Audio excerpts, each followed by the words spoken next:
This video is titled Instructions on Marriage in the Bible. Chapter 7, 1 Corinthians chapter 7. Now concerning the things whereof he wrote unto me, it is good for a man not to touch a woman.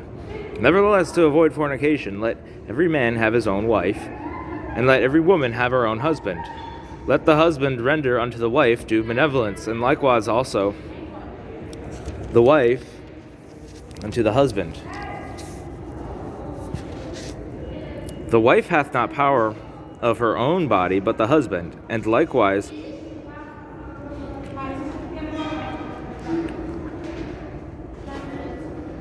also the husband hath not power of his own body, but the wife.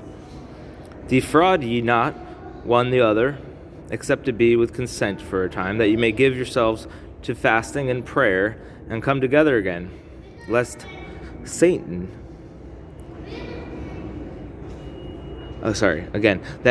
tempt you not for your incontinency. But I speak this by permission, and not of commandment.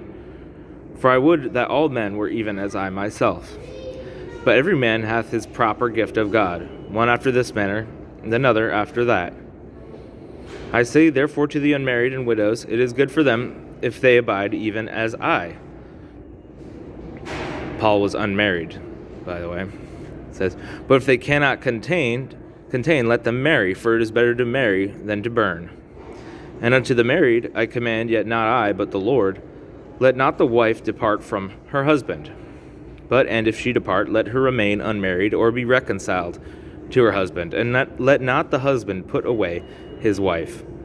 But to the rest speak I, not the Lord. If any brother hath a wife that believeth not, and she be pleased to dwell with him, let him not put her away. And the woman which hath an husband that believeth not, and if he be pleased to dwell with her, let her not leave him. For the unbelieving husband is sanctified by the wife, and the unbelieving wife is sanctified by the husband. Else were your children unclean, but now are they holy. But if the unbelieving depart, let him depart. A brother or sister is not in bondage in such cases, but God hath called us to peace.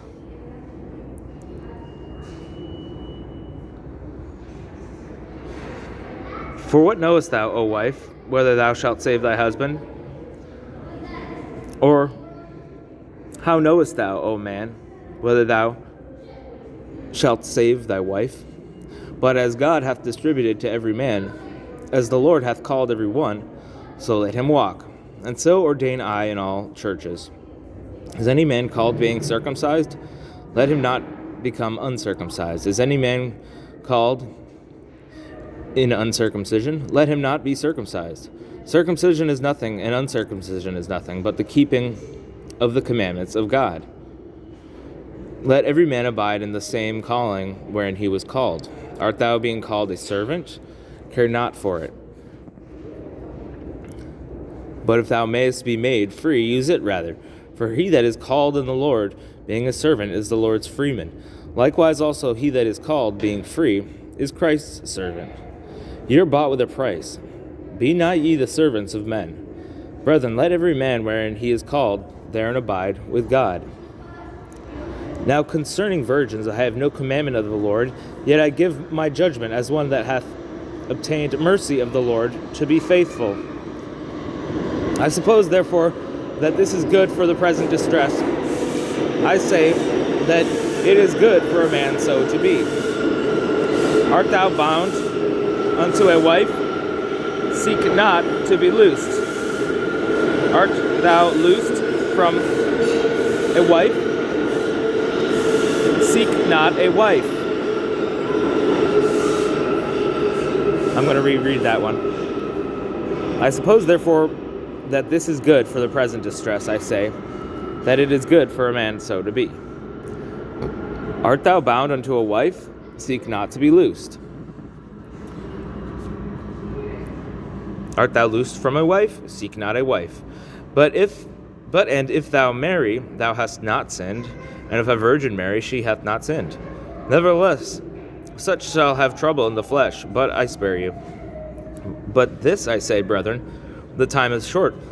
It remaineth that both they that have wives be as though they had none, and they that weep as though they wept not, and they that rejoice as though they rejoiced not, and they that buy as though they possessed not, and they that use this world as not abusing it.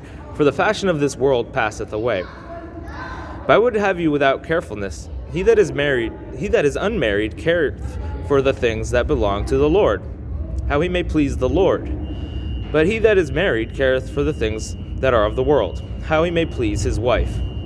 There is difference also between a wife and a virgin. The unmarried woman careth for the things of the Lord, that she may be holy both in body and in spirit.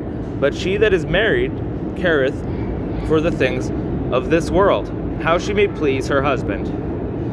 And this I speak for your own profit, not that it may cast a snare upon you, but for that which is comely, and that ye may attend upon the Lord without distraction. But if any man think that he behaveth himself uncomely toward his virgin, if she pass the flower of her age, and need so require, let him do what he will, he sinneth not, let them marry. Nevertheless, he that standeth steadfast in his heart, having no necessity, but hath power over his own will, and hath so decreed in his heart, that he will keep his virgin, doeth well. So then, he that giveth her in marriage doeth well, but he that giveth her not in marriage doeth better. The wife is bound by the law as long as her husband liveth, but if her husband be dead, she is at liberty to be married to whom she will, only in the Lord. But she is happier if she so abide after my judgment. And I think also that I have the Spirit of God.